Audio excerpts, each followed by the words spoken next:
22, puede ser, que es entre el 15 y el 31 de mayo, ¿no? Ujú, Ah, ok. Entre esas fechas tenemos que entregar los dos resúmenes de los dos textos que hayamos elegido. sí. Ok, esa era mi duda. Perfecto, gracias. Obviamente que si están viendo, sí, es época de parciales. Si están viendo que no llegan, podemos hacer una entrega, por ejemplo, digo, no sé, de, para fines de mayo de uno de los textos y la otra para mediados de junio. Digamos, yo en eso voto por la flexibilidad, no. Aparte, la idea no es que yo solo voy a evaluar, es que simplemente hagamos un corpus colectivo de resúmenes para que a ustedes les queden y les sirvan y punto. O sea, no, lo que va a tener evaluación va a ser el trabajo final, así que es más que nada para que les sirva a ustedes. Eh, bueno, ¿qué les iba a decir? ¿Qué May, más una sabe? consulta. Sí. ¿Esos textos te los enviamos por mail o los tenemos que dejar en algún...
Ustedes y otras personas no puedan ingresar, o si prefieren que eh, lo compartamos entre nosotros, entre los que estamos confirmados que estamos viniendo al seminario, básicamente yo tengo que venir porque estoy a cargo, pero ustedes en un drive.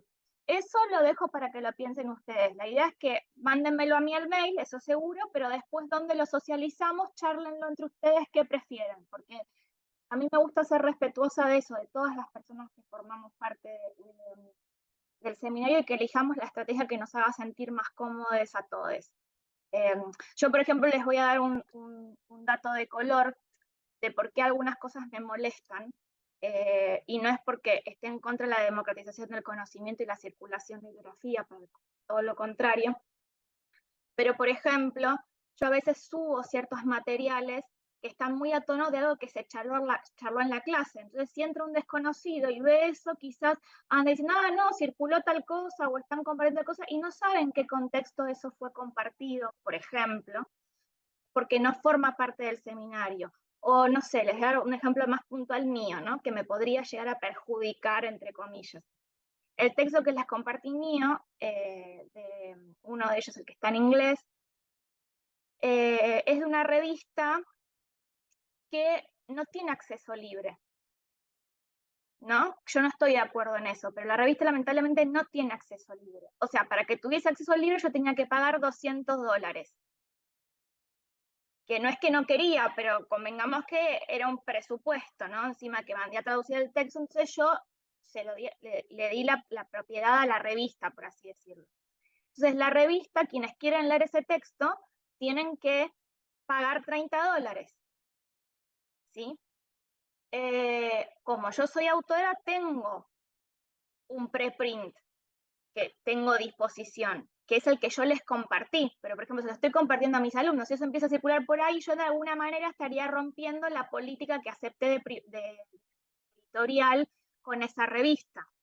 A ver, que no me molesta romperla porque yo estoy en contra de que no haya acceso libre, seguro, pero si mañana me trae un problema, entonces por eso a veces digo esto de, bueno, charlar cosas, qué es lo que ustedes quieren. ¿Quieren o no que esos resúmenes estén en el campus? ¿Quieren que cambie la contraseña del campus para que solo entren ustedes? ¿Quieren que los resúmenes de ustedes estén solo en el drive? Lo charlan. A mí por lo pronto me los hacen llegar al mail. Yo los voy guardando y después vemos dónde los socializamos. Esperen que voy leyendo. perfecto, totalmente, sí, hay ley de Aaron, que uno puede tener errores que no son intencionados, pero sí. Tu secreto está en buenas manos. Bueno, no sé, no sé. Ay, ay.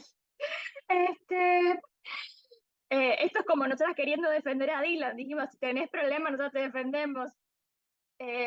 No, ustedes saben que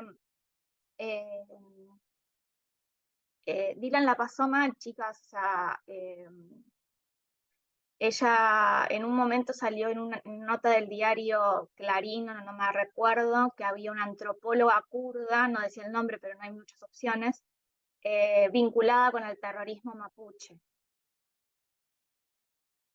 Entonces, digo, por eso de condición de refugiada política, yo no quise adentrar más porque quería respetar su privacidad, pero bueno, cuando Marta justo le preguntó respecto a esto, a veces hay situaciones como de extrema sensibilidad, entonces por eso a veces hay que ser como respetuoso de quien está, por eso yo a veces no grabo las clases, por ejemplo, porque bueno, a veces se comentan cosas off the record, incluso en mi trabajo de campo, entonces para que, bueno, eso, para que el secreto se mantenga a salvo, en el caso de Dylan también para protegerla un poco, bueno, en fin.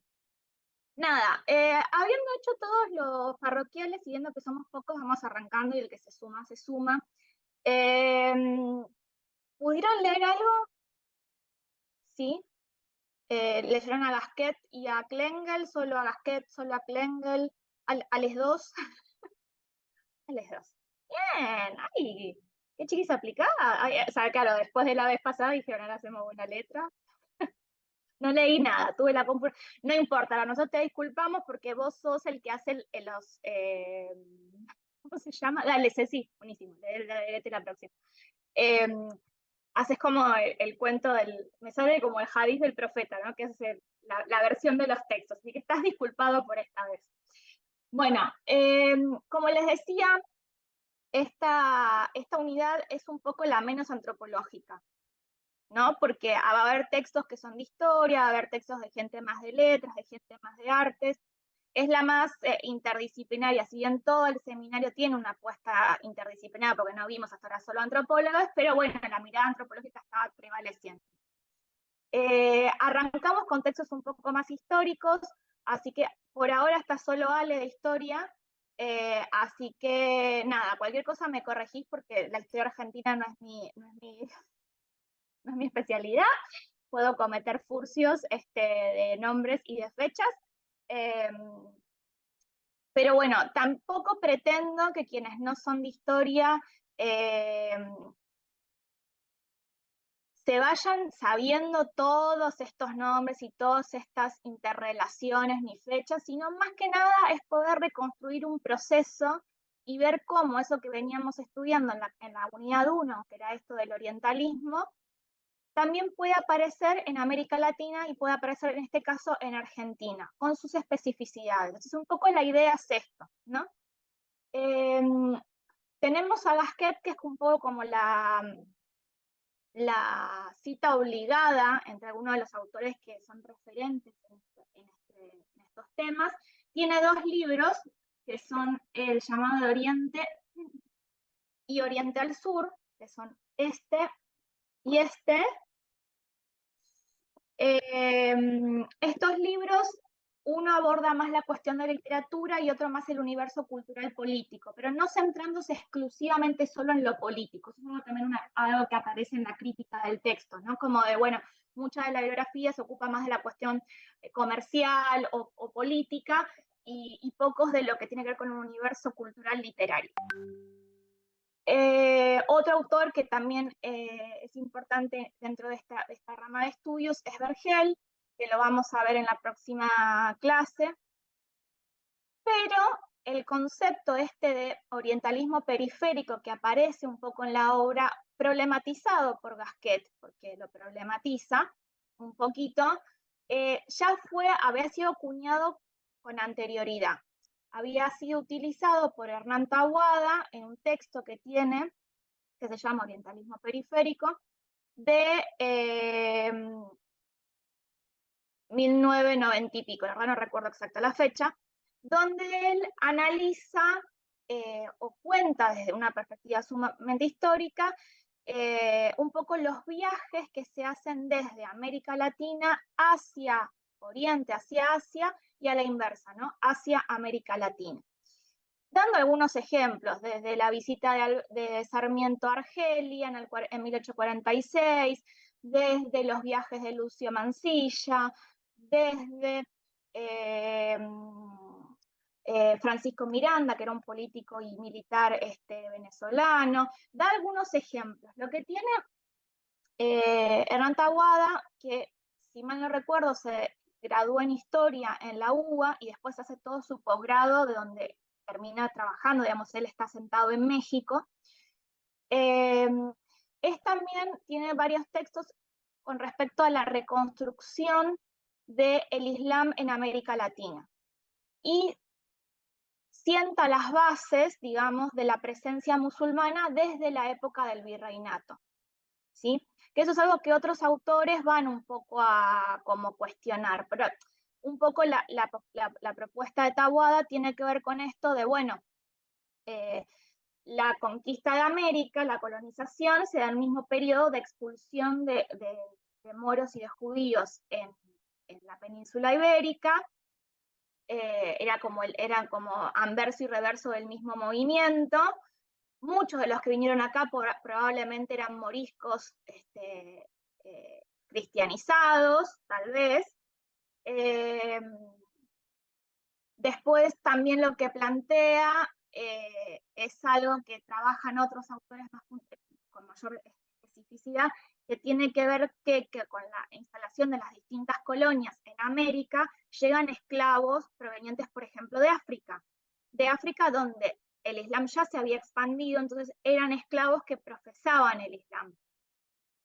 Entonces se remonta la presencia islámica, digamos, antes, por así decirlo, de las migraciones históricas más contemporáneas, que son las del siglo XIX y XX, sino que lo sitúa ya en la época de las colonizaciones y los virreinatos. Algunos datos son refutados por otros investigadores, otros no. Como dato de color les cuento que, por ejemplo, en 1830 y pico, bueno, ahora, pero a mediados del siglo XIX hay una revuelta que se llama la revuelta de los Malés en Brasil, que es en Salvador de Bahía, que es una revuelta que hacen en contra de la situación, digamos, de subordinación, esclavos africanos que eran musulmanes. Porque claro, los portugueses traían de África los esclavos y muchos de estos eran musulmanes, ¿sí?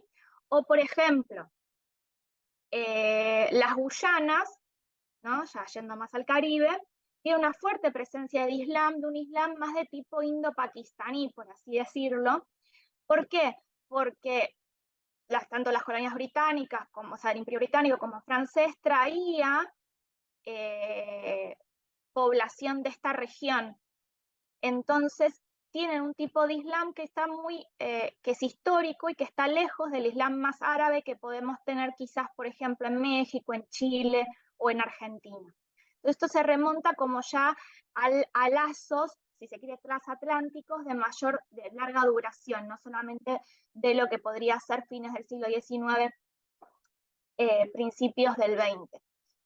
De hecho, como otro dato de color, para que vean en otro contexto cómo son estas redes internacionales, Sudáfrica, que es un país al cual no llega el Islam tan fácil, porque imaginemos que la expansión es más en el África, o sea, en lo que es África del Norte, o aquella que está más circundando el Golfo, termina teniendo una población musulmana importante en Ciudad del Cabo, que es una población que se llama Cape Malay, porque la compañía de Indias holandesas traía prisioneros a sus esclavos de la zona de India, Pakistán, Bangladesh, Malasia, Indonesia, y quedaban en Sudáfrica.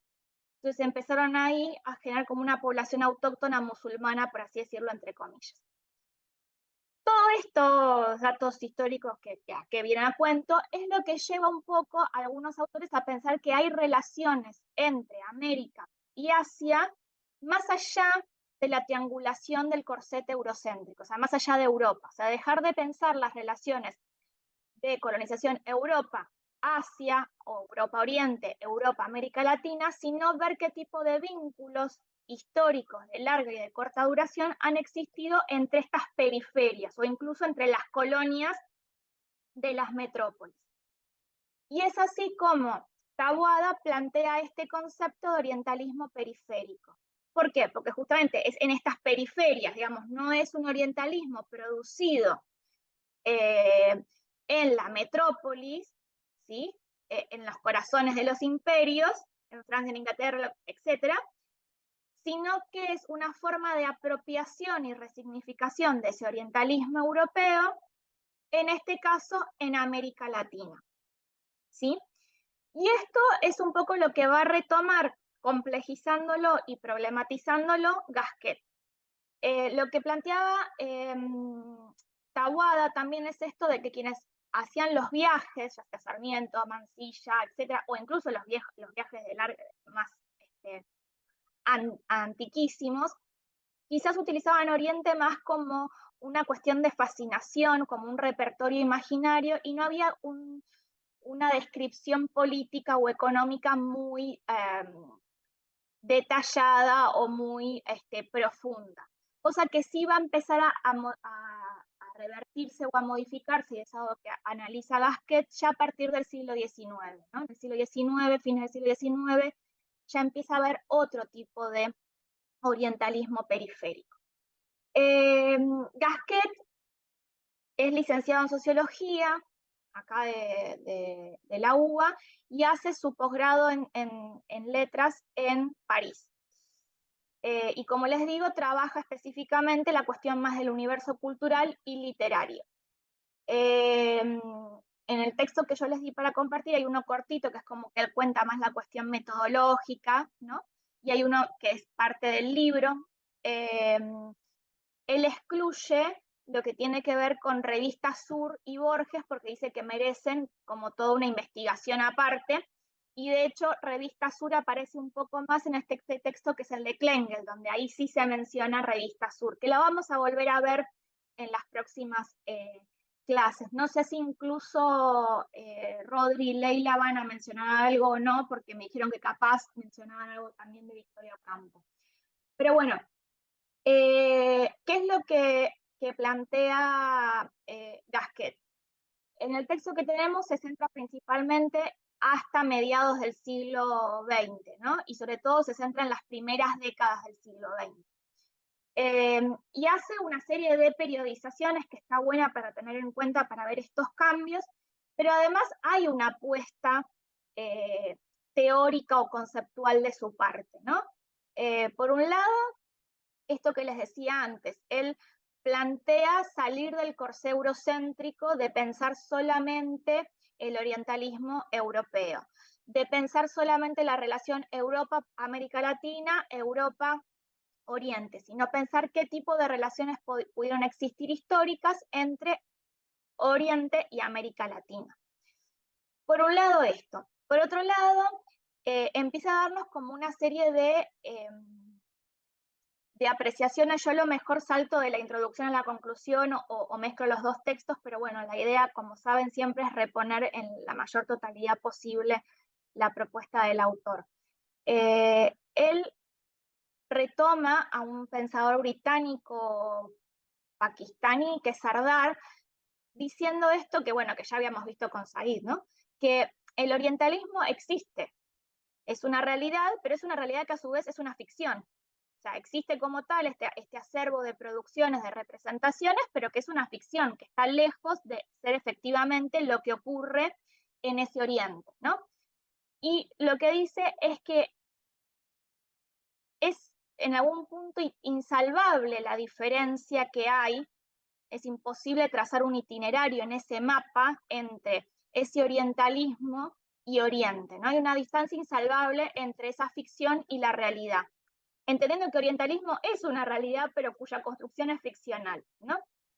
Y tomando un poco esta idea, lo que plantea Gasquet es decir, bueno, el orientalismo es en algún punto, y usa la metáfora de la caricatura, es en algún punto una caricatura, es decir, no es una fotografía, no es una representación literal, transparente de esas otras realidades y procesos. Un poco esto seguramente les va a sonar, les va a dar eco a lo que trabaja Klengel, ¿no? Con esto de la traducción y demás.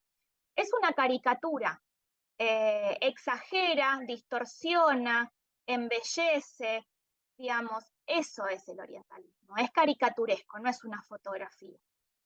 Y va un poco más allá y dice, bueno, como investigadores tenemos cierta responsabilidad en poder distinguir entre aquellas producciones, porque tiene una visión, creo, a mi entender, Gasquet, como un poco humanista o cosmopolita, no en un sentido positivista del término, ¿no? Sino como, digamos, como internacional, donde dice, bueno, cualquier persona tiene derecho a opinar, a hablar sobre la condición humana en cualquier contexto. O sea, como un poco lo que critica es esto que habíamos charlado en otras clases del esencialismo estratégico de, bueno, solamente el hindú puede hablar del hinduismo, ¿no? O sea, como esa cosa autorreferencial, ¿no? Solamente el hindú puede hablar del hinduismo, solo el musulmán del islam y así, bueno, como solo esta cuestión como de gueto, ¿no? Solamente cada uno para sí. Dice, no, todos pueden. O sea, es parte de la habilidad, de la aptitud humana, como de la vocación humana. La diferencia está en qué tipo de producción elaboran. Si es una producción basada en documentos históricos, en un viaje, en una etnografía, en una existencia, o es simplemente una construcción literaria imaginaria, ficcional y caricaturesca. Como distinguir qué tipo de producción hay, ¿no? Y dice, porque hay algo, y ahí es donde plantea también una cuestionamiento un poco metodológica, que dice que es, bueno, ojo con creer, y por eso les mencionaba cómo él retomaba a Sardar, ojo con creer que las diferencias se pueden resolver en una suerte de entropía, ¿no? Como de fusión entre Oriente y Occidente, como si no hubiese universos culturales diferentes, inclusive dentro de Oriente diferentes universos, ¿no? Ojo con abusar del relativismo cultural, ¿no? Eso es lo que en algún punto plantea desde la disciplina más de las letras, de la historia. Ojo con abusar del relativismo cultural, de pensar que, de que las diferencias pueden como eliminarse o salvarse de una forma transparente e ingenua. Y en todo esto que él va planteando, por momentos ustedes van a ver que menciona el concepto de orientalismo periférico, porque lo usa en algunos momentos, pero en otros prefiere hablar de desorientaciones, prefiere hablar de oriente al sur, o sea, prefiere hablar de, en un momento dice, el momentum orientalis de la cultura argentina, ¿no? Como que hay un momento como orientalista de la cultura argentina, porque lo que sugiere es que el concepto de orientalismo es problemático. No da un contraconcepto, digamos, lo que dice es que probablemente las investigaciones que abordan estos orientalismos periféricos, esta relación América Latina, mundo árabe, Asia, etc., vayan a corto o a largo plazo ofrecernos una categoría o un concepto más útil o más amplio. Es decir, no descarta de todo el concepto, pero lo usa, como dirían entre los brasileños, entre aspas, ¿no? Lo usa como ahí, como con cautela. Volviendo un poco a cuál es su propuesta o el recorrido que él establece más allá de estos recaudos metodológicos que les venía contando, él hace una distinción entre algunos periodos, ¿no? Que lo llevan a caracterizar al orientalismo o a ese momentum orientalis en Argentina diferente al orientalismo europeo. Por un lado, lo que plantea es que existe un orientalismo hispanoamericano. O sea, existe, ¿sí? Un orientalismo hispanoamericano. Y en realidad entiende que es una constelación de discursos. Hay distintas posiciones, distintas formas de definir Oriente, y que de hecho hay distintos orientalismos dentro de América Latina, ¿no? O sea, no es lo mismo la producción orientalista rioplatense que la de Perú, que la de México, ¿sí? Porque hay distintos procesos históricos involucrados diferentes, ¿no? Más allá de compartir ciertas cuestiones macro como la colonización por parte de España y en el caso de Brasil, de Portugal. Y este orientalismo hispanoamericano, dice, porque es de donde él presta mayor atención, triangula con el orientalismo europeo, pero tiene características propias. Y esas características propias, en algún punto también, a su entender, tensionan un poquito la propia definición de orientalismo e incluso ciertas interpretaciones postcoloniales. Porque dice, lo que caracterizaba, por así decirlo, siguiendo a Said, el orientalismo, es esta intersección entre saber, poder y colonización. Y en el caso de los orientalismos, o el orientalismo, por ejemplo, argentino, no hay una vocación imperial subyacente. No es conocer ese oriente para ir a conquistarlo. O sea, Argentina no es un imperio. En todo caso, y después les voy a leer una cita, puede estar vinculado en cierto momento con lo que son los procesos de constitución de Estado-Nación y la colonización de las fronteras internas, por ejemplo, la conquista del desierto. Pero no con una vocación imperial. Entonces ya ahí rompe un poco con algo característico del orientalismo imperial, del orientalismo europeo. Por otro lado, lo que plantea, bueno, profundiza más que Taboada en ciertas relaciones históricas de larga duración, ahora se las voy a contar, y por otro lado lo que enfatiza es que este orientalismo, en el caso argentino, es un orientalismo oblicuo y ubicuo. ¿Qué significa esto según Gasquet? Bueno, es un orientalismo oblicuo, lo que quiere decir es diagonal. O sea, ¿por qué? Un poco es una vuelta de tuerca al orientalismo periférico de Taboada. ¿Qué quiere decir? Es un orientalismo que tiene lugar en un contexto geográfico, geopolítico, distante, que tiene poca conexión, tanto geográfica como histórica, de ese oriente. Es decir, América Latina no tiene, ni está próxima geográficamente, porque pensemos, no sé, península ibérica, o sea, el norte de África, o sea, es el Río de la Plata, o sea, es como ir de acá a Uruguay. Ahí están próximas geográficamente, o están atravesados por procesos de colonización histórica, como puede ser Inglaterra-India. Dice, el orientalismo, el Río Platense, el orientalismo en Argentina, es distante geográfica y geopolíticamente. O sea, estamos hablando de dos periferias que entran en diálogo. Él lo llama a través de este concepto diagonal, ¿no? O sea, oblicuo. Y después dice ubicuo. ¿Por qué? ¿Qué quiere decir esto?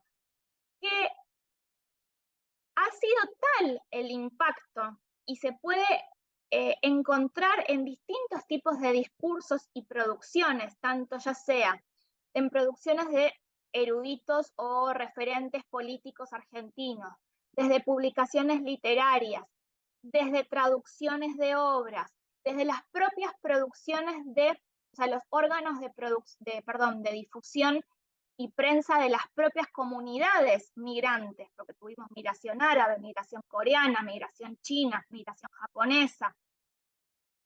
Todo eso lo lleva a decir que no fue que el orientalismo argentino no es algo accesorio, no es una moda, no fue un momento pequeñito, sino que fue importante y de alguna manera se filtró por distintos espacios políticos, intelectuales y culturales y comerciales argentinos. Entonces, de esta manera es como lo entienden en el sentido de oblicuo y ubicuo. Con lo que les decía de esto de la diferencia con Said, en el libro de 2007, que es Oriente al Sur, porque yo les di el de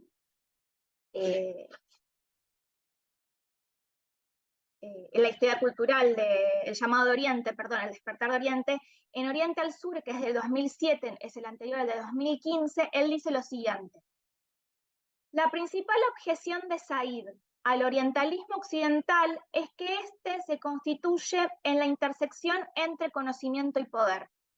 Sin duda, del orientalismo periférico, ven que acá en 2007 él usa orientalismo periférico, el concepto de Taboada. Ya en el de 2015, que es el que les di, no lo usa tanto. O sea, él como que también va y hace este concepto de diagonal, de oblicuo, de ubicuo, etc. Sin duda, el orientalismo periférico argentino no puede aseverarse lo mismo. En todo caso, el conocimiento y el poder no estuvieron nunca al servicio del proyecto imperial, y esto cambia la apuesta política subyacente. Sin embargo, esto no invalida el hecho de que el discurso orientalista nacional haya contribuido, en otro contexto, a construir una frontera imaginaria de la Argentina en momentos claves en que se busca implementar un determinado modelo de nación. Conocimiento y poder deben ser leídos como elementos determinantes para la apropiación simbólica y material de una geografía interna, física y mental del territorio argentino. Es decir, él acá lo que nos está diciendo es que el orientalismo argentino no tiene una política subyacente imperial, pero sin embargo, esa triangulación del orientalismo local con la reapropiación, una reapropiación o resignificación del orientalismo europeo, pudo sí haber sentado bases para ciertos proyectos internos, ¿sí? Como es el caso de la conquista del desierto, la mal llamada conquista del desierto, ¿no? Y es ahí donde él también va a ser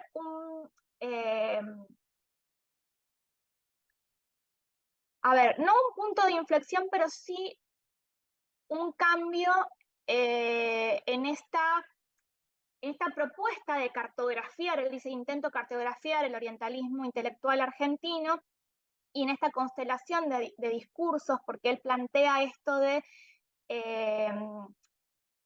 tiene como una apuesta un poco Foucaultiana en algún punto también, no solamente por la cuestión genealógica, sino porque habla también de rizoma, y en un momento dice, bueno, dejar de ver el movimiento desde el centro, de la metrópoli, la periferia, sino desde la periferia hacia el centro. O sea, y entre periferias, ¿no? Esa es la apuesta. No solamente pensar el orientalismo desde Europa hacia América Latina y Oriente, sino pensar desde la periferia al centro, ¿sí? Desde América Latina y,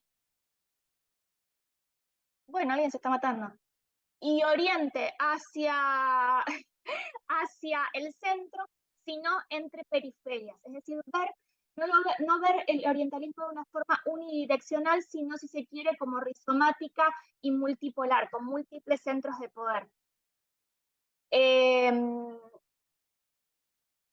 En esta cartografía que intenta, y teniendo en cuenta esto, él plantea, como les digo, como cierto punto de inflexión, que es el siglo XX.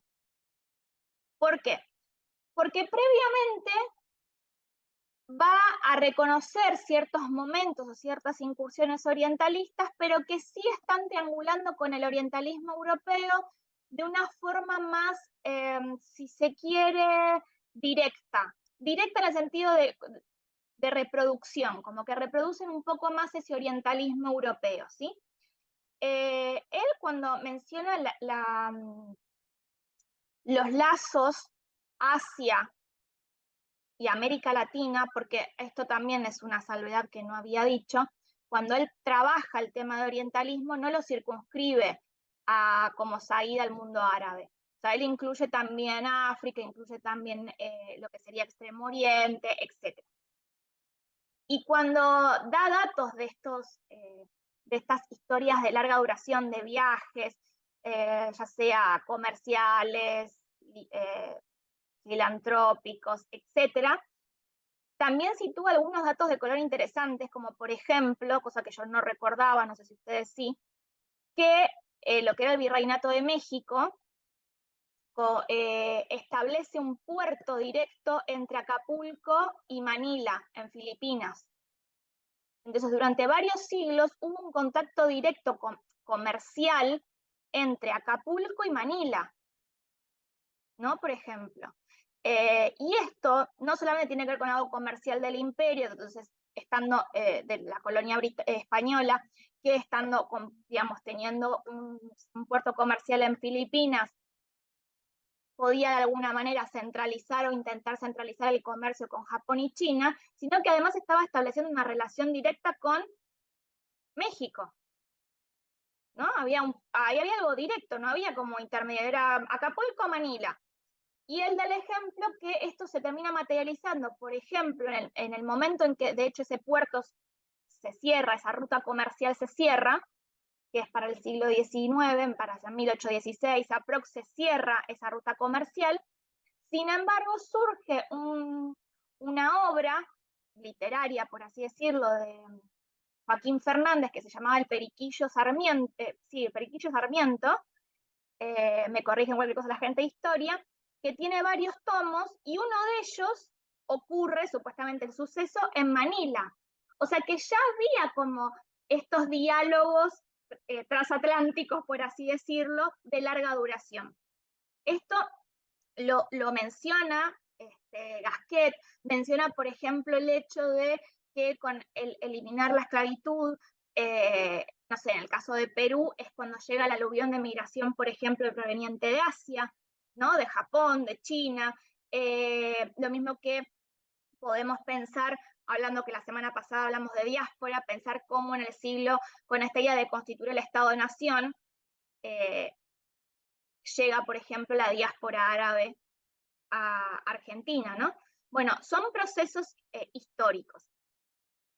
Y estos procesos que son todavía siglo XIX, él los divide en, por un lado, lo que es la generación del 37, o sea, de 1837, y la generación de 1880, ¿no? Entonces dice que, por un lado, la generación de 1837 triangula con ese orientalismo europeo, más que nada en pos de poder describir o conceptualizar la alteridad interna. Entonces, por ejemplo, Sarmiento, que estuvo en Argelia, creo que fue en el 46 que estuvo Sarmiento en Argelia. Después traslada un poco esta idea de los bereber, de los tártaros, de los bárbaros, etcétera, para describir o caracterizar a la población nativa, los pueblos originarios, ¿sí? Entonces, fuera de la ciudad, después de la frontera interna, tenemos a eso, a los bárbaros, los nómades, los tártaros, y empieza a ver esta construcción del indio como bárbaro, inspirado en eso, de ese despotismo oriental que leyó de la literatura orientalista europea, que sí estaba vinculada con ese despotismo oriental, con la argumentación de la colonización, del imperialismo. Si bien en este caso no es triangulado para un proyecto imperial de ultramar, sí se inspira para describir a la alteridad interna. Entonces, así, esto aparece, por ejemplo, en la obra de Facundo, ¿no? Y esto de, bueno, el desierto, la campaña del desierto, el indio como bárbaro. Y empieza a haber también toda una construcción de el gaucho como nómade, el gaucho como hereje, como errante, algo que también surgía de inspiración un poco, tanto de quienes habían hecho viajes como Mansilla o Sarmiento, o incluso de la literatura que leían, o sea, a veces ni siquiera viajaban, era de la literatura que leían. Esto, después lo vuelvo a comentar, pero también es muy interesante cómo es reapropiado, resignificado por las propias comunidades, ¿no?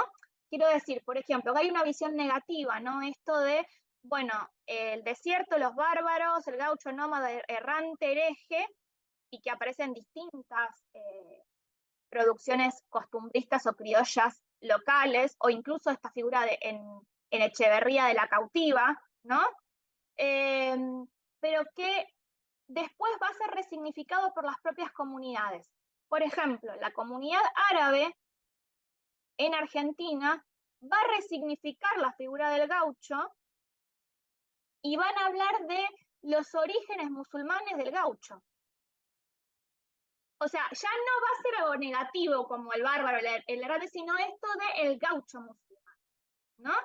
El origen morisco y musulmán del gaucho. Y van a empezar a establecer analogías, por ejemplo, entre el folclore, como yo le dije antes, el chamamé y el dabke, que es una danza que se baila a tierra, muy típica de Medio Oriente, ¿no?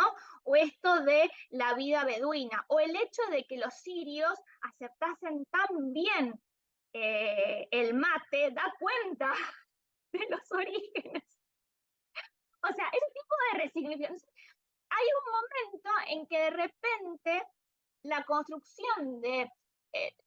o sea, se empiezan a mezclar datos históricos reales con las construcciones elitistas, por ejemplo, de Sarmiento, de Echeverría o de quien sea, con después las producciones nativas de las comunidades, ¿no? Hay un texto que es de Ibrahim Haller, que es de 1963, ya es posterior, que se llama La originalidad árabe del gaucho argentino o algo así, ¿no? La originalidad árabe y musulmana del gaucho argentino, y es como una obra de recontra referencia dentro de la comunidad árabe. Es como un mito de origen, ¿ves? O sea, hablando en criollo, es un mito de origen.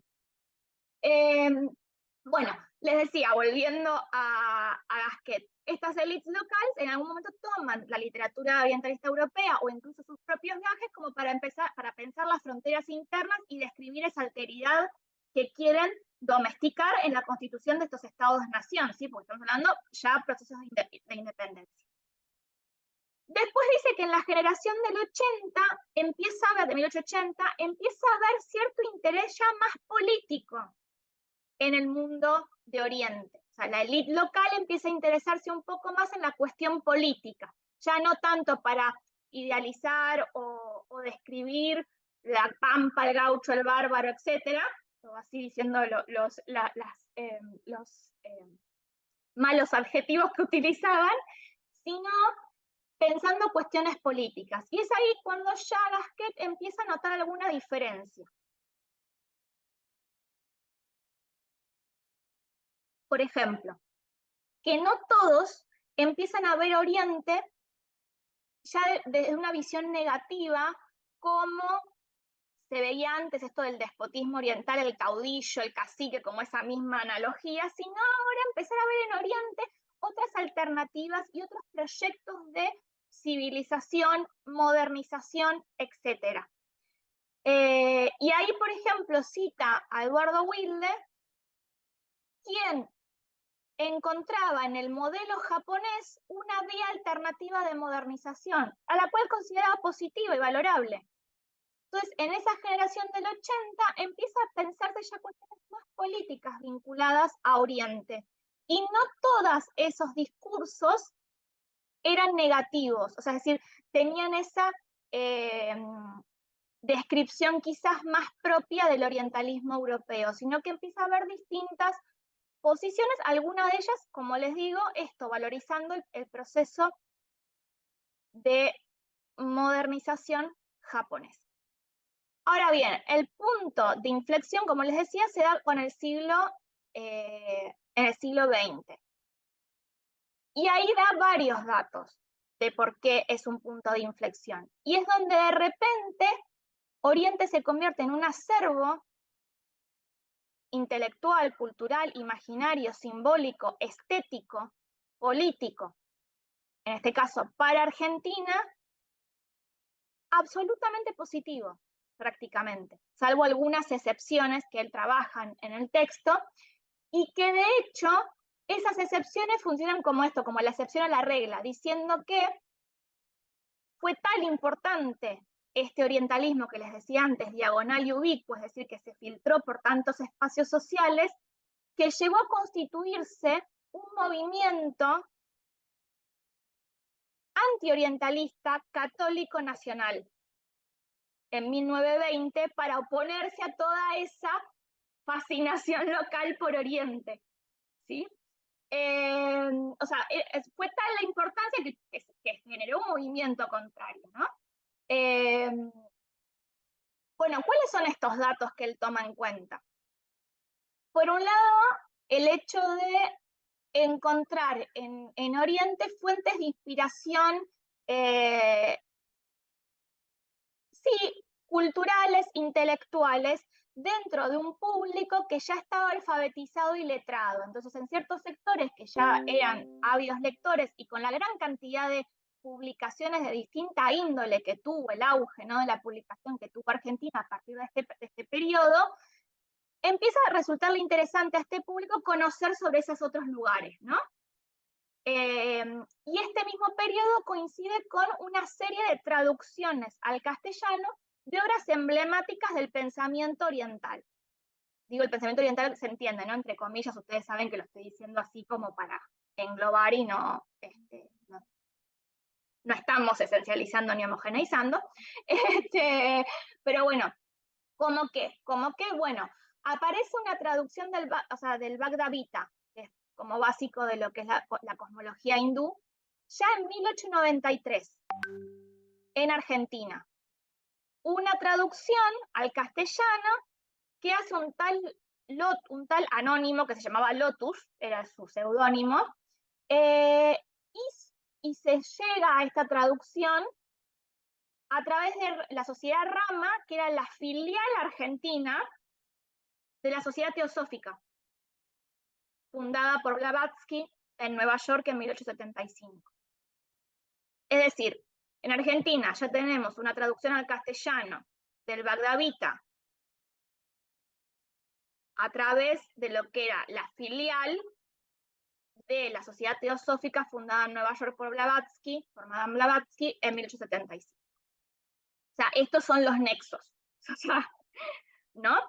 En principio, las traducciones que empiezan a circular son traducciones que traducciones que él hace a quienes les interesan los procesos de traducción y de circulación de ideas, él lo detalla muy bien, ¿no? Dice, bueno, la primera traducción fue en España en tanto, en México llegó en tanto, en Argentina llegó en tanto. Yo no les voy a reproducir todo eso porque es mucho dato histórico y queremos acá más recomponer el proceso, no tanta fechación, ¿no?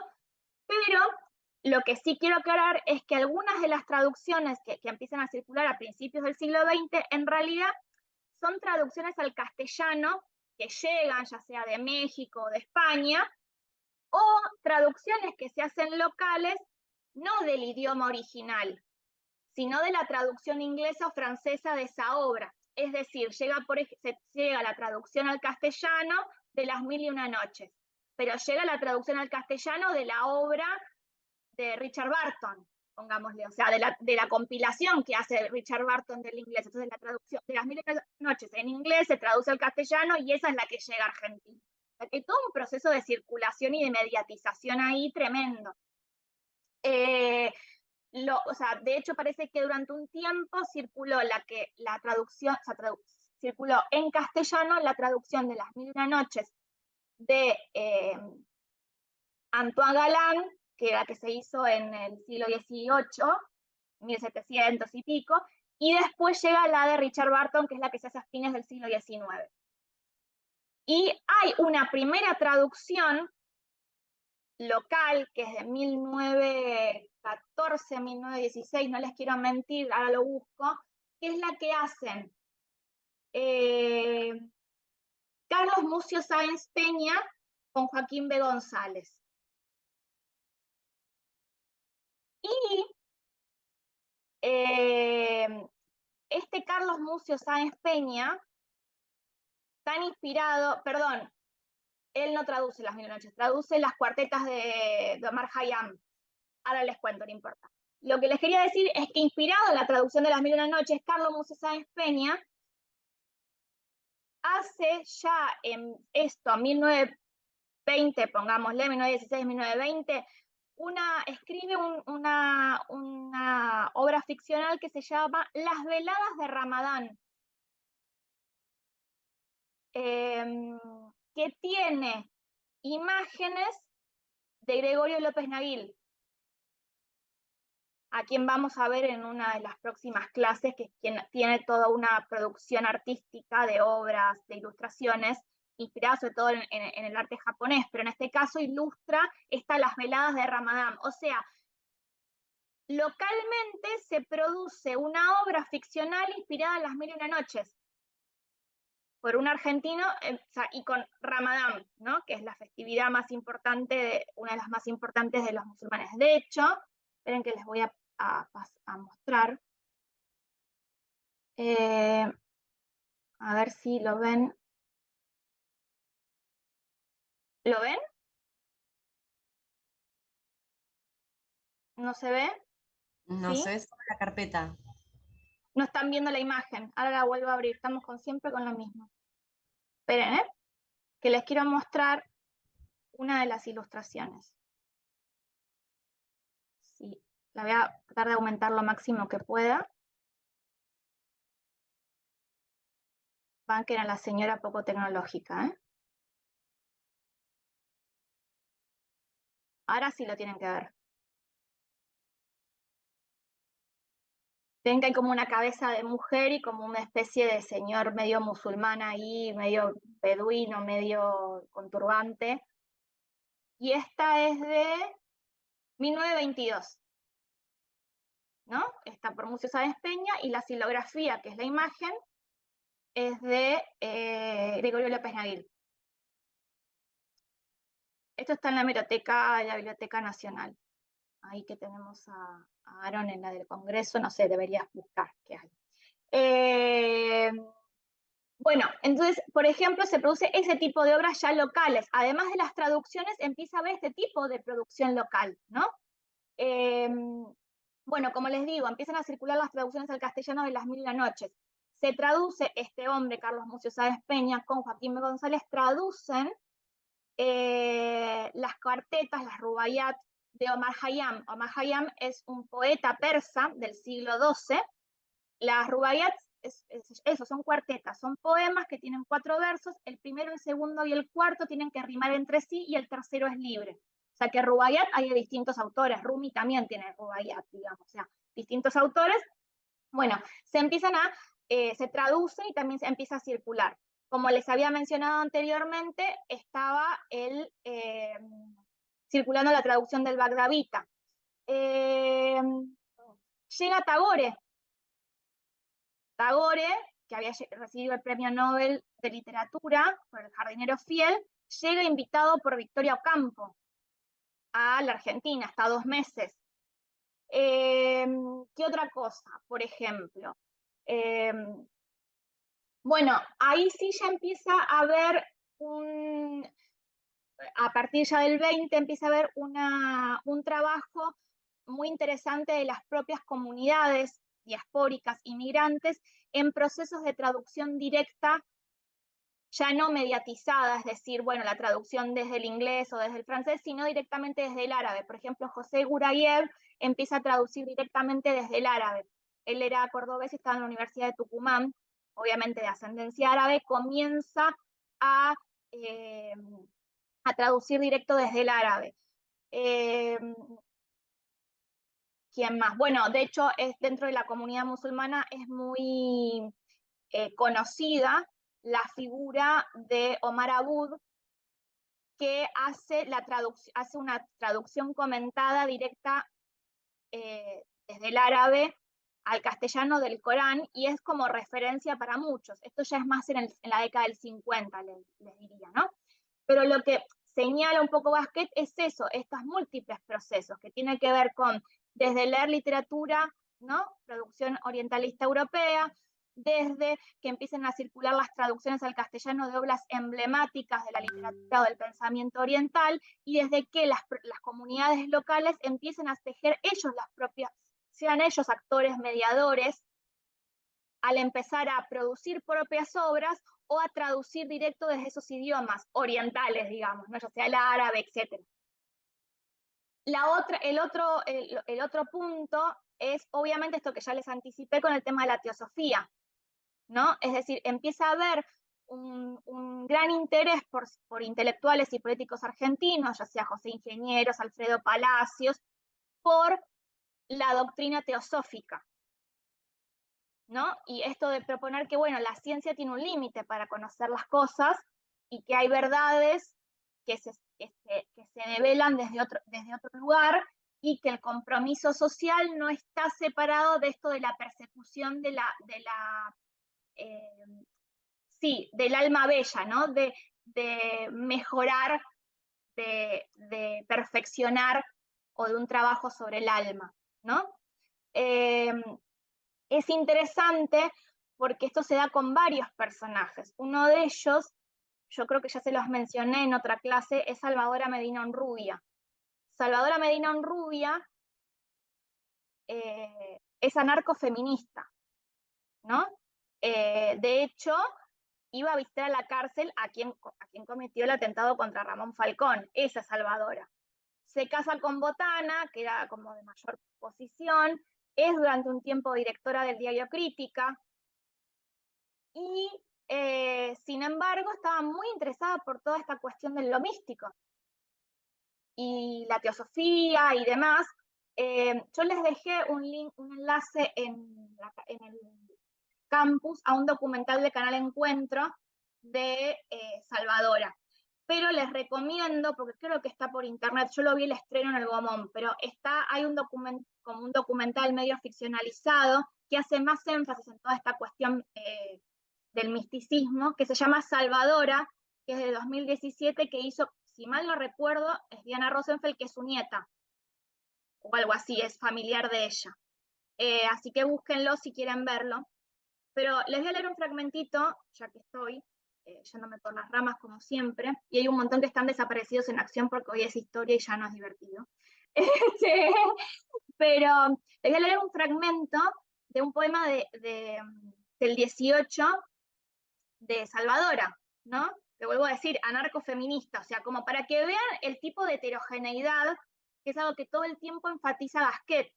La peculiaridad del orientalismo argentino no solamente es esto de que es oblicuo y ubicuo porque se filtra por distintos espacios y ha sido importante la continuidad, digamos, del interés, sino que se daban combinaciones que en Europa serían imposibles o herejes, es decir, la combinación, por ejemplo, de racionalismo y romanticismo, de cientificismo y espiritualidad, cosas que en el orientalismo europeo de fuerte impronta de la Ilustración sería absolutamente dicotómico. Y acá no, vos tenías un Alfredo Palacios, un Lugones, vinculados un poco a la teosofía, tenías a una Salvadora Medina Honrubia, narcofeminista, que estaba vinculada con esto místico, y como que había esas conciliaciones que en otros contextos, dice como que es una peculiaridad del orientalismo intelectual argentino. Bueno, Salvador en un poema que se llama Transmigración, miren si no tiene importancia la cuestión de la teosofía y todo eso dando vueltas, se llama Transmigración, que es de 1918, dice: yo soy la hierofantia de la melancolía, otro concepto muy de la teosofía, esto de la melancolía también, ¿no? Bueno, yo soy la hierofantia de la melancolía, y prosigue: de las turbas cristianas yo escuchaba las voces, fui la última pagana que murió con sus dioses. Hoy mi alma rediviva, presiente como antes, al templo que custodia llega la turba ansiosa. Volveré a abrir mis venas y a los pies de la diosa las gotas de mi sangre serán como diamantes.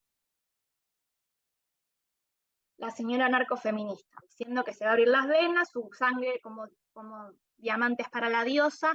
Escucharon, ¿no? El templo cristiano, las turbas, hay como claramente una crítica al modelo burgués, católico, nacionalista. Bueno, esto es algo que que despierta la curiosidad de Gasquet, ¿no? Él no cita hasta ahora de Salvadora Medina Rubia, la cito yo porque particularmente es un personaje que me despierta mucho interés, mucha curiosidad. Les recomiendo que vean la peli Salvadora, aparte es cortita, es de 60 minutos. Pero bueno, dice, se dan aspectos, se dan como combinaciones que en otros contextos no. Y otra cosa que plantea es cómo se van formando círculos a través de discípulos, ¿no? Entonces dice, por ejemplo, esto que yo les decía antes, esta combinación que puede ser espiritualidad, cientificismo, pensemos incluso en la Escuela Científico Basilea, o sea, para quienes estudian religión seguramente han leído algún texto bueno, esto es cientificidad, espiritualidad, pero también esto de racionalismo y romanticismo, que en realidad son como movimientos un poco supuestamente antagónicos del romanticismo alemán, ¿no? Y dice que, por ejemplo, Rivarola, que está como un poco centrado en lo que era la Universidad de La Plata, hace toda una lectura de Schopenhauer, ¿no? Que Schopenhauer tiene como una tendencia a esto al mundo de lo sensible. Y que Gasquet dice que esto también se puede ver en la obra de Borges, ¿no?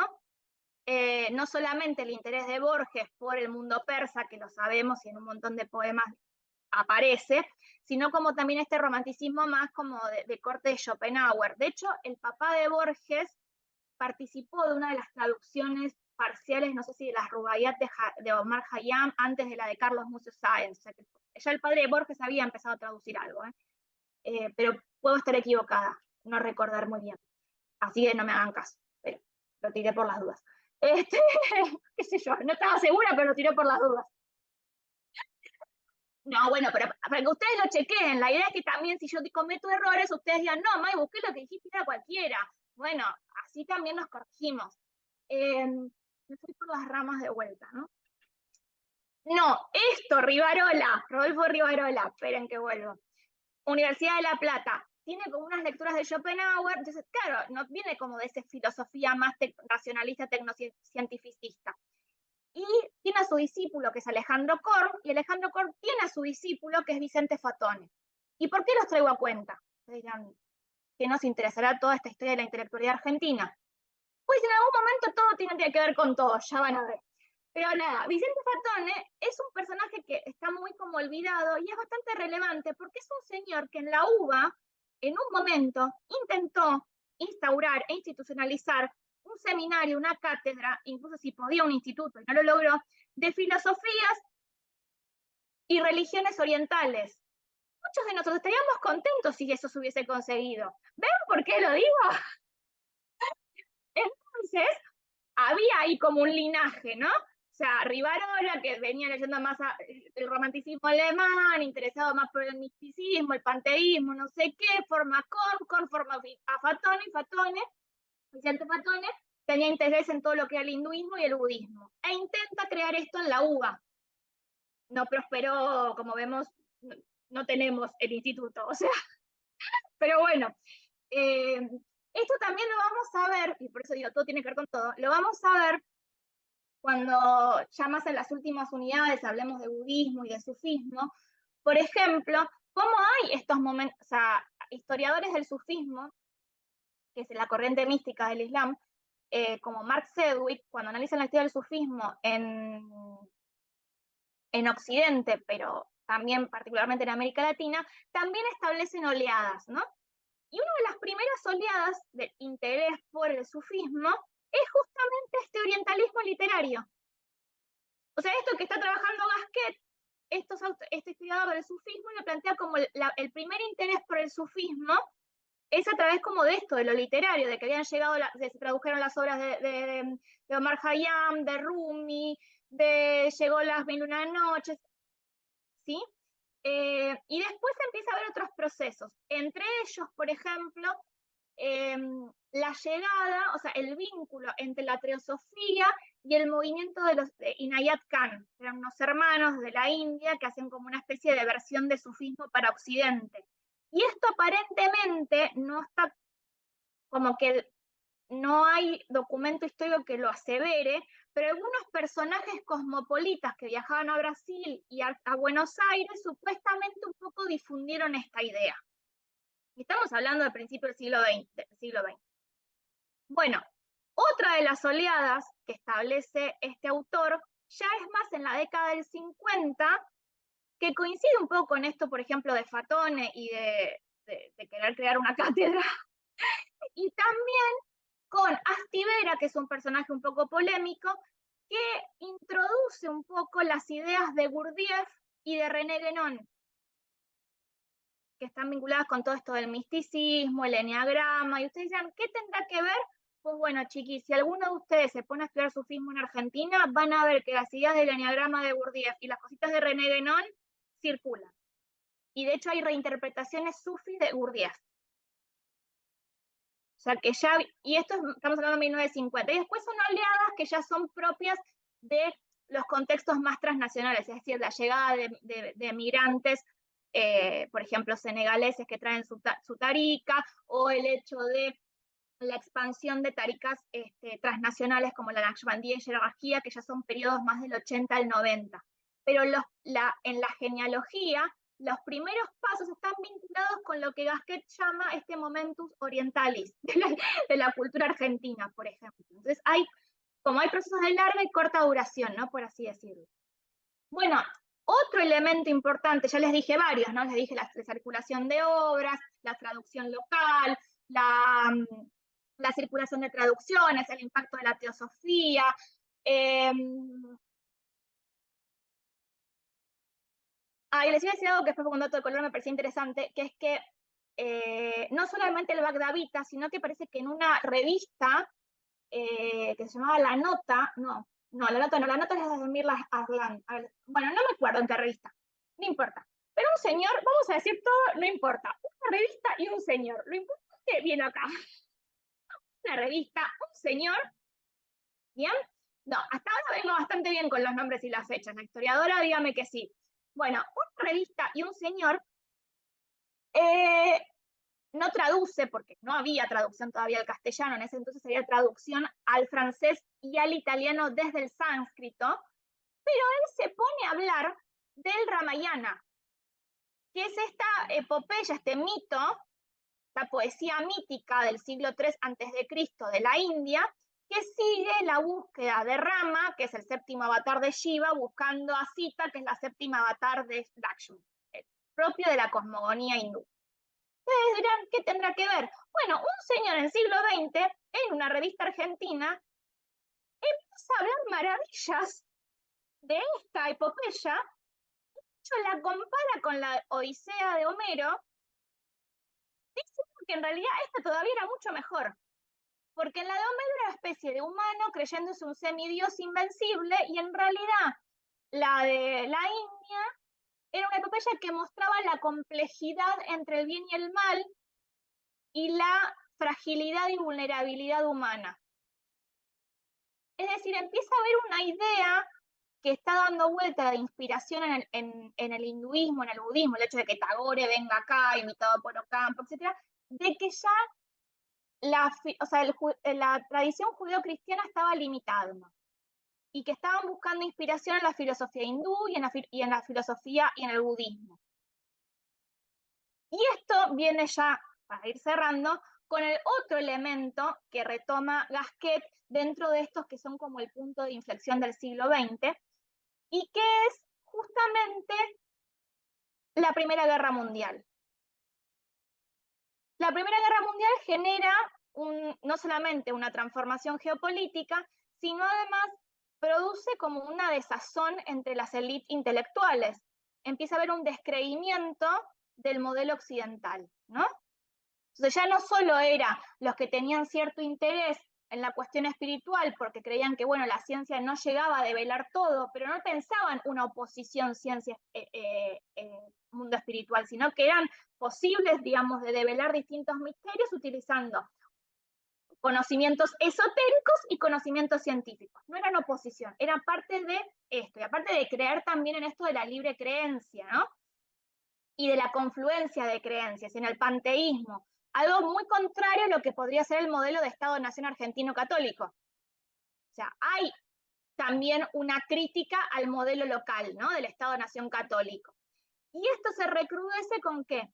Con un deseo pacifista, que viene impulsado por dos procesos importantes. Uno interno, post-guerra de la Triple Alianza, es decir, post-guerra en Paraguay, y una revisión crítica por parte de algunos, y después lo que es la Primera Guerra Mundial, y decir, bueno, hay límites en el modelo burgués, hay límites en el armamentismo, hay límites en el modelo tecnocientífico, Entonces empiezan a buscar inspiración en aquellas literaturas, filosofías y religiones que tienen otras cosmovisiones, ¿sí? Y acá también, un poco en crítica, como les decía, a la burguesía, al catolicismo, al monoteísmo. Por eso no es casual que surja un movimiento contrario al orientalismo local que sea católico y nacional, ¿no? O sea, nacionalista católico. Pero también es importante el rol de algunas figuras, ¿no? Como les decía, no solamente esto, Carlos Mucio Sáenz Peña haciendo traducción o incluso produciendo, inspirado en Las Mil y una Noches, una obra como Las Veladas de Ramadán. Perdón que me ponga reiterativa, pero es como significativo esto, ¿no? El hecho de cómo Borges y Ocampo en Revista Sur empiezan a traer otros autores de otras latitudes. O esto que les contaba de quién es Fatone, ¿no? Que intentó crear una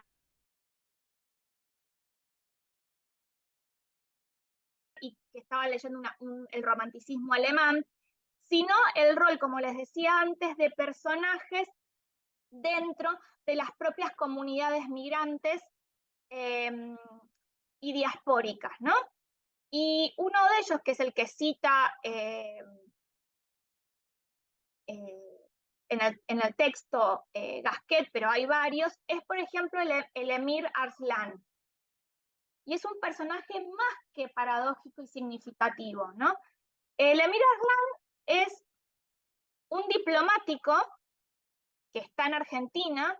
Él nació en lo que sería el Líbano, pero cuando nació era Imperio Turco Otomano, o sea que era un diplomático otomano en ese entonces, por así decirlo.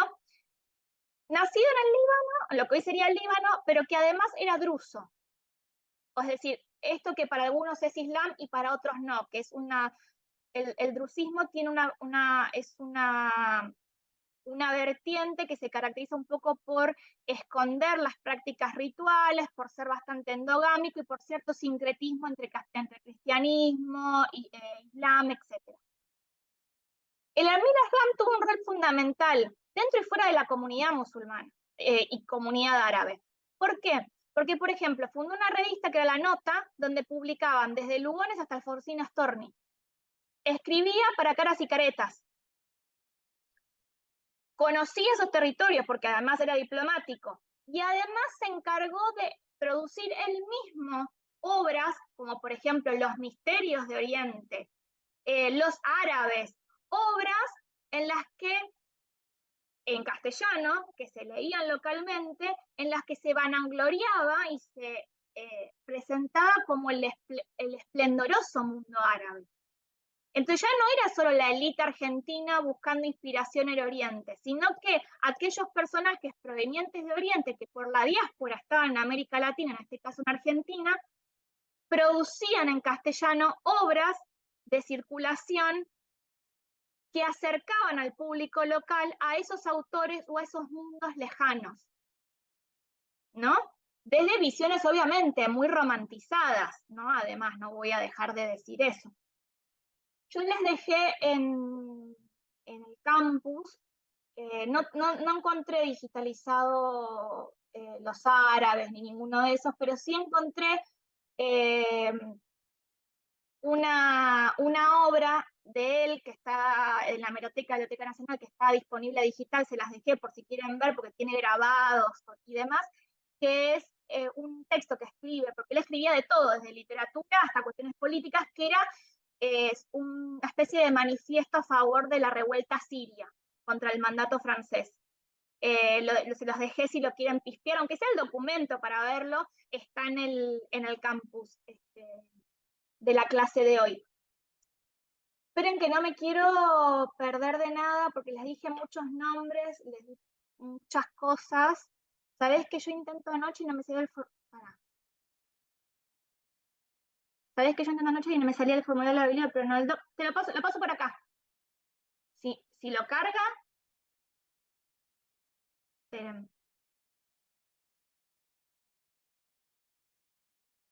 Espérenme un toquecito, ¿eh?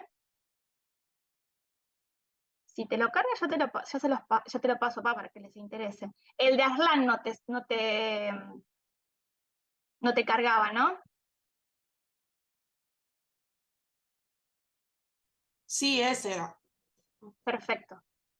No, porque como les dejé otras cosas, dije, bueno, a lo mejor era otro, pero ahí te doy. A ver.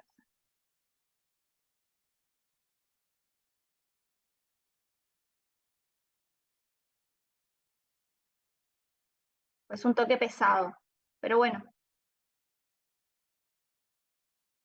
Ahí llegó, me parece. Les voy a mostrar otra cosa. Esperen.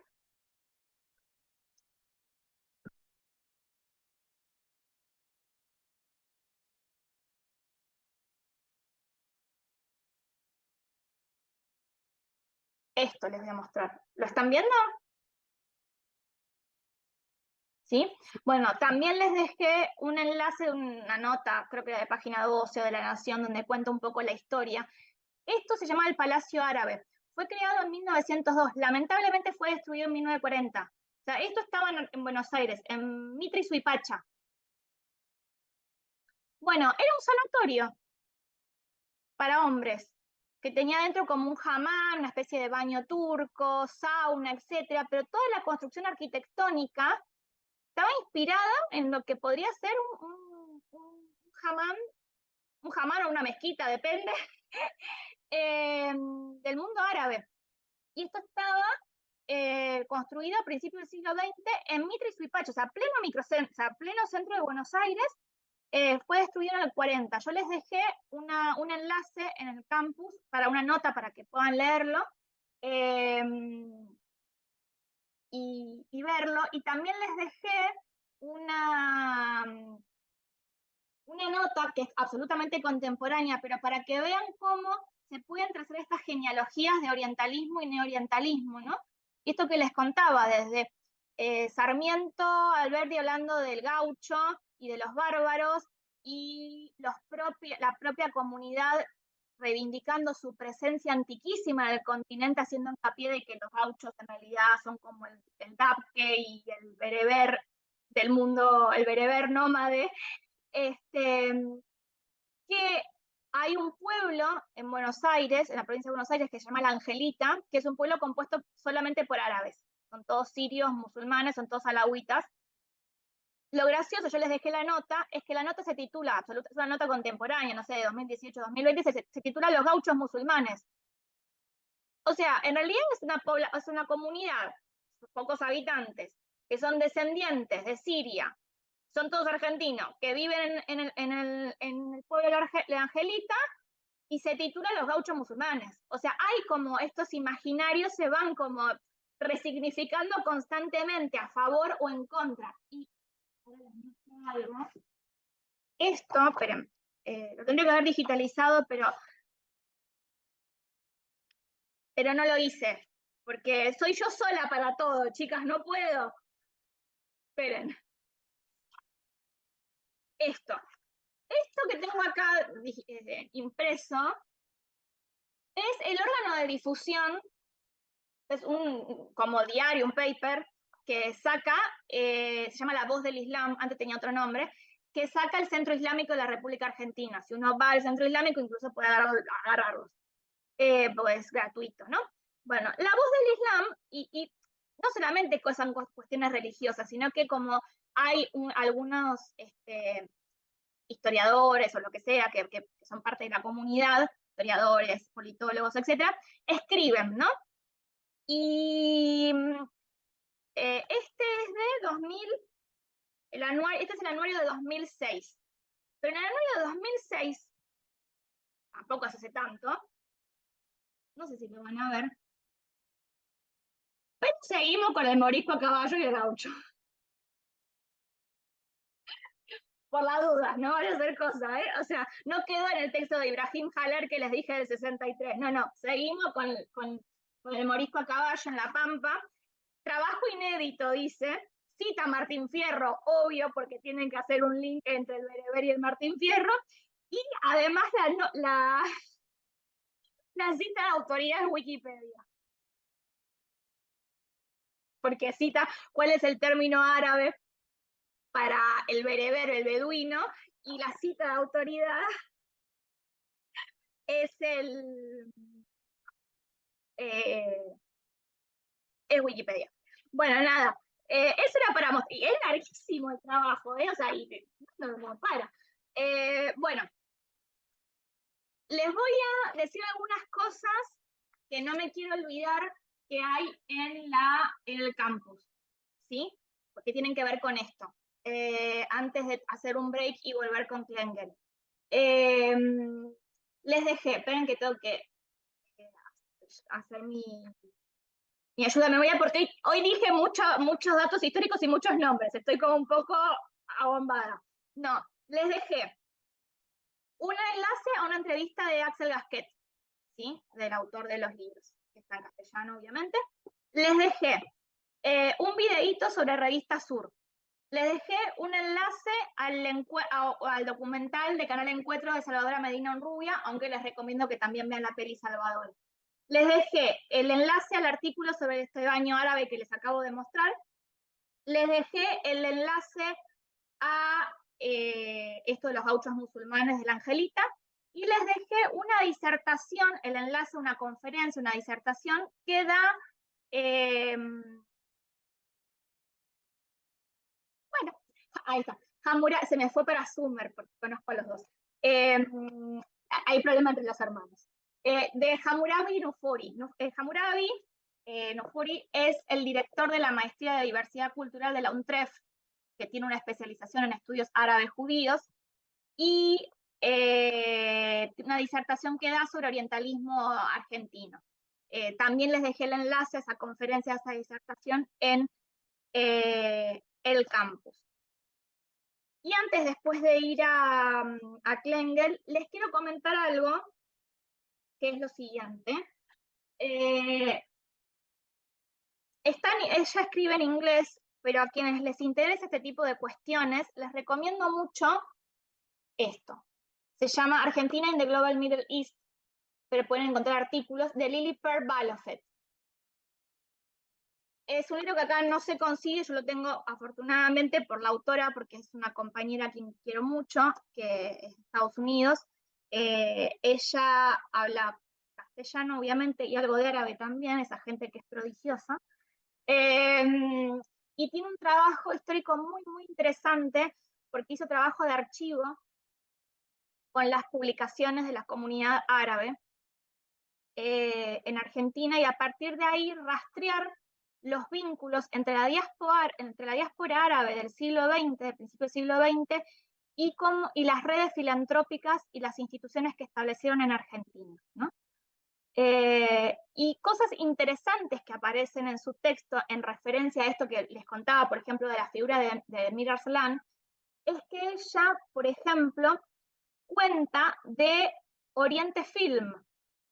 Estos datos de color, yo sé que no le interesan a nadie, pero a mí como me despiertan curiosidad. Oriente Film, una compañía de cine fundada en 1927, creo. Todo puede fallar, pero es... ahí les digo, pero no les quiero mentir. Sí, en 1927, dije bien. Por José Diali y Roberto Couri, que tenían una película que se llamaba La atracción del Oriente, que mostraba imágenes del mundo árabe en 1927, y esta película fue proyectada en distintas instituciones filantrópicas, ya sean religiosas o de beneficencia o culturales, de la comunidad árabe del país. O sea, la iban circulando yendo por los pueblos, como el circo, o sea, como la iban llevando a distintos lugares, y con eso recaudaban fondos para construir el hospital sirio-libanés, que fue dirigido por mujeres. O sea, quienes estuvieron a cargo de esta dirección, de la primera dirección del hospital, y que estuvieron a cargo de toda esta movida, era la comisión de damas del hospital sirio-libanés. Algunas eran musulmanas y otras eran cristianas, ortodoxas, etcétera, porque bueno, había diversidad obviamente religiosa. Pero es muy interesante cómo ella teje no solamente las redes sur-sur entre la diáspora árabe y América Latina, sino también las redes interprovinciales, es decir, las redes federales, por así decirlo, entre las distintas instituciones y actores culturales y políticos de la diáspora árabe en Argentina. Y esto me recuerda mucho a lo que trabaja Basquet con Elmira Aslan, o esto de la circulación de ideas y demás. De hecho, ella termina su libro, en este caso el libro, pero ustedes pueden buscar algún texto, con una cita de People Khoury, Bechara Khoury, que había sido uno de los fundadores de Cine Fértil, del Festival Latin Arab, que yo les he mencionado en otra oportunidad, que falleció durante la pandemia de COVID. Ella era amiga de él, y él en un epígrafe lo que dice es algo así como: no hay que crear lazos entre, en este caso, el mundo árabe, porque es árabe, y América Latina, sino que hay que recuperar los preexistentes. Claro, o sea, había un precedente, ya había una compañía que se llamaba Oriente Film, que había hecho una película en 1927 y la proyectaba, ¿no?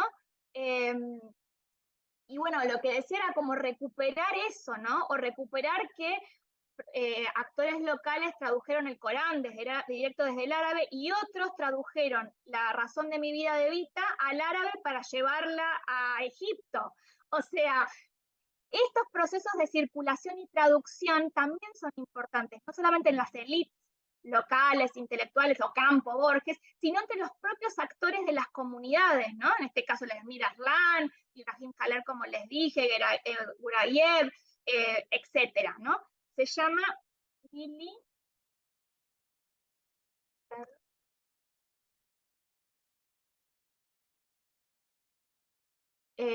Y eso es muy interesante. Yo la próxima, hoy, para no darles todo de golpe, les voy a mostrar, si quieren, me dicen si no quieren, no lo hago, si quieren, les voy a mostrar algunas publicaciones, pues yo hice un poco de trabajo de archivo, para nada, porque no sé cómo manejar, o sea, no tengo metodología para trabajar el archivo, pero yo fui igual, y logré, bueno, saqué fotos de digitalizar algunas publicaciones de la comunidad árabe musulmana, así que les voy a mostrar para que vean un poco esta circulación de ideas y demás. La próxima, si quieren, que vamos a ver a Vergelia Alderete, que trabajan Justo Prensa, se me da para mostrarles un poco eso. Bueno, somos poquitos hoy, no sé si es demasiado aburrido, si les quedó alguna duda, antes de pasar a Klengel, si les quedó alguna duda, algo que les haya despertado curiosidad, algo que me haya olvidado, que puede pasar porque había un montón de nombres de procesos históricos y demás, pero bueno, les quiero escuchar, porque si no es como que siento que los estoy abrumando, aburriendo, bombardeando. Nada, díganme algo. O no. Aaron no puede porque está en la biblioteca, pero el resto, algo que no sé, les haya como despertado curiosidad, aunque sea como: che, yo no sabía eso, o no lo recordaba, o mira qué loco. En realidad todo el texto fue como, por lo menos para mí, digamos, como cuando nosotros vemos en historia la formación del Estado Nacional, vemos un montón de cosas, pero ni por asomo vemos quizás esta cuestión oriental en ningún lado. Y en el tema de cuando vos estabas hablando de la corriente historiográfica, me parece que tiene que ver un poco más con, en esta manera de, a ver, ¿cómo decirlo? Quizás un poco más hispanista, ¿sí? No entendía hasta que leí el texto de cómo surgía, y ahora entiendo que también se produce como en cierta manera, como enfrentando al orientalismo que estabas hablando en la Argentina. Entonces me pareció muy interesante. Y lo que te quería preguntar básicamente era esta cuestión de cómo se da estos procesos quizás en un país como Brasil, porque el autor es como que está muy centrado todo el tiempo en Hispanoamérica. Pero en el tema de Brasil es como que cuando vos lo mencionaste, me hizo acordar de que no estaba contemplado. Entonces en ese punto es como que a mí eso me disparó la clase como para poder pensarlo. Sí, él lo único que dice es que, bueno, que no solamente hay una constelación de orientalismo local con los distintos discursos, sino que también hay orientes múltiples en toda América Latina. y da algunos ejemplos con Perú y México, pero por ejemplo en el caso de Brasil no lo considera. Yo la verdad no te quiero mentir, más que la cuestión de, por ejemplo, de la revuelta de los malés, que es como muy emblemática y que da cuenta de esta presencia africana, musulmana en Brasil, que en este caso había sido en Bahía. Sí, cuando escuché a algunos antropólogos, Brasil tiene como un desarrollo de la antropología y de la antropología del Islam mucho más profundo. De hecho, o sea, por ejemplo, Brasil tiene un montón de tesis de maestría y de doctorado sobre Islam y sobre el mundo árabe, nosotros acá no. Hay una tesis que era la de ACMIR sobre los árabes y una cuestión más demográfica histórica. Hay algunas tesis de licenciatura, 2 creo de maestría, que encima son de estudiantes extranjeras. Y no quiero pecar, pero creo que de doctorado hasta ahora está solo la mía. O sea, ese es el nivel de escasez que tenemos. No lo estoy diciendo lo estoy diciendo porque es un problema. O sea, yo también me encontraba con qué cuerno voy a decir, porque no tenía como en dónde pararme. Allá tienen mucha producción. Y escuchando bueno, a Pablo Rocha Pinto, que es como el emblema un poco de antropología del Islam en Brasil, aparte él hizo trabajo en Siria, fue a Karbala, bueno, etcétera. Está en la Comisión de Antropología del Medio Oriente del IUAES, bueno, en fin. Hay bastantes diferencias con el proceso argentino. Por ejemplo, Argentina tiene una peculiaridad con el resto de los países, que es el tema de el alauismo. O sea, por ejemplo, nosotros tenemos una comunidad alauita re importante que Brasil no tiene.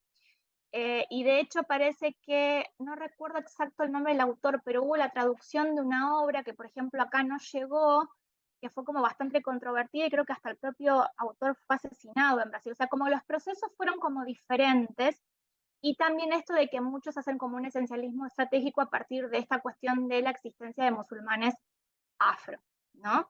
De larga data por la esclavitud en Brasil. Creo además también que tienen menos cantidad de instituciones de larga data, o sea, de larga data histórica. Por ejemplo, en el caso de la comunidad árabe de Brasil, tiene muchas menos instituciones y de esta característica como rizomática que tiene la Argentina, ¿no? La Argentina tenía Jujuy, Misiones de Corrientes, tenía Comisión de Damas de esto, de la sociedad libanesa, la maronita, la siria, la sirio-libanesa, la no sé qué. La cantidad de publicaciones que tiene Argentina de la colectividad árabe es la más importante de América Latina. Entonces, la verdad, no te sabría decir cómo ha sido, al menos en el caso, que es lo que más yo conozco de la cuestión árabe, en Brasil. No sé también cómo ha llegado. Sería una cuestión re interesante de comparar, porque mismo cuando vemos la historia de la disciplina de la antropología, ¿no? En Argentina es muy diferente a la de Brasil. Brasil tuvo más rápido el acceso a Levi-Strauss, porque Levi-Strauss también estuvo ahí. Nosotros tuvimos una influencia mucho más de Bórmida, Imbelón y todo el difusionismo cultural y el fascismo. O sea, habría que ver cómo ha sido esa reapropiación orientalista. Yo sé que, por ejemplo, el movimiento Inayat Kans, que yo les mencioné, estuvo tanto en Brasil como en Argentina, eso sí. No sé cómo habrá sido la interpretación de Gurdjieff y Guénon, por ejemplo, eso no lo sé. Porque en Argentina vieron que además tiene un gran impacto todo lo que es el psicoanálisis, entonces Gurdjieff, Guénon, el psicoanálisis, la psicología, hay una confluencia de factores dando vueltas también. Sí, el autor no se centra en Argentina y en todo caso hace alguna mención paralela a México y Perú por la cuestión de España. Habría que ver qué pasa con Brasil, sí, me parecería como súper interesante, pero la verdad es que no te quiero mentir, salvo algunas estas diferencias respecto a los malé o a la cuestión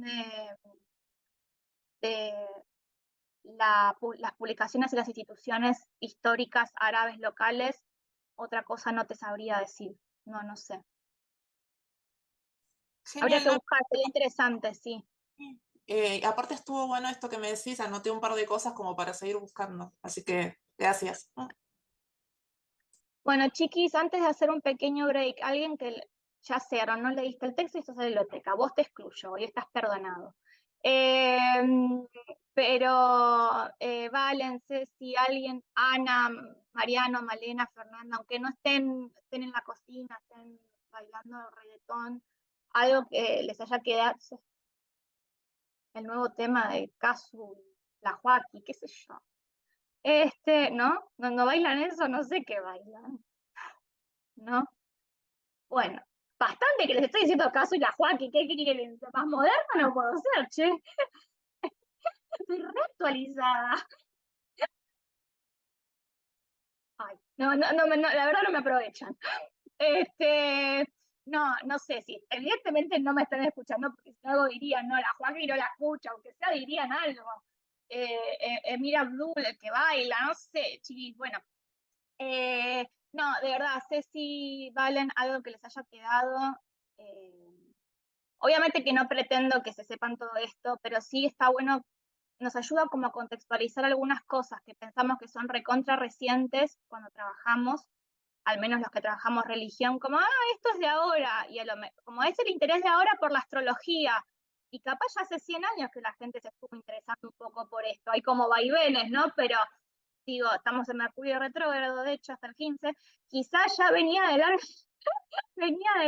les tiro de todo, les tiro todas las datas a ver si algo les A mí interpela. la parte teosófica me re fascina, o sea, me encanta. O sea, cruzar lo que este texto me pareció fantástico, toda esta para tener por lo menos un poco de conocimiento qué pasó acá en Argentina y quiénes fueron los autores eh, que tomaron esta filosofía. Yo no sabía lo de Salvadora, no lo Bueno, sabía. uno se imagina que Alfredo Palacio, José Ingeniero, Leopoldo Lugones tenían algún tipo de interés por esa doctrina, ¿no? Como que, aparte algunos son más de corte más socialista y otros son de corte más conservador, entonces como que vos Claro. no te imaginás que algunos quizás no adhieren directamente, pero sí les copa un poco la idea del panteísmo y empiezan a cuestionar un poco de... Entonces eso está bueno. Yo no se lo sumé a esta clase en el campus para no bombardearlas, pero para la próxima clase les voy a dejar de material complementario algunas tesis doctorales y una de ellas va a ser la de Soledad Queyarac, que justamente trabaja esta relación entre ciencia y ocultismo. Así que después pistear algo que te interese, a Ale o a Ceci, si algo les copa, se las voy a Sí, dejar, genial. Ok. porque sí, y es interesante, ¿no? Porque hay algo ahí de ver esto, que quizás no adherían directamente a la teosofía, pero eran ideas que circulaban en la época. No sé cómo voy a decirme para el... bueno, vamos viendo. Pero cómo circulaban estas ideas en la época, ¿no? Digo, pensar que quizás no adherían directamente a la teosofía, pero había gente que, bueno, que estaba con eso y el cientificismo y la teosofía y otros que se tiraban para Rumi y el sufismo y otros que se tiraban para el Bhagavad y un tipo que de repente comparaba el Ramayana con la Odisea de Homero, como cosas saberes muy eclécticos, ¿no? También, ¿no? Como muy heterodoxos. Y a mí lo de Salvadora cuando vi esa peli, o sea, yo encima les cuento el chisme, siempre hago esto, ¿no? Pero bueno, yo fui a ver la peli con Tardu, con Mónica Tarducci. Bueno, Tardu, atea, militante, que aparte es fan de todo ese feminismo anarco al principio, y claro, y salimos como con visiones completamente diferentes de la peli, porque ella está como media enojada de que si bien aparecía la cuestión de Ramón Falcón y el anarquismo, como que no era el eje central de la peli, y yo salí como recontra, por eso les leí este poema que se llama Transmigración, porque era como, ¿qué me hace la narcofeminista haciéndome este poema que la diosa, los diamantes, que se abren las venas? No, me encantó ese poema, así que ya me lo voy a buscar. Y yo salí como de, sí, es verdad que para mí le faltó un poco de reivindicar su acción política, que fue re importante, pero yo salí como conociendo otra Salvadora, digamos, ¿no? Me vino en rubia. Y bueno, nada, y son personajes como súper curiosos, así que, bueno, hagamos una cosa, somos poquites, yo hablé un montón, por suerte el próximo texto es más cortito y es como más, menos histórico, es más, iba a decir, pero tiene más flow, ¿qué interpretaré yo por flow, no? La Joaquín Caso, la Joaquín Caso y el texto de Klengel, bueno.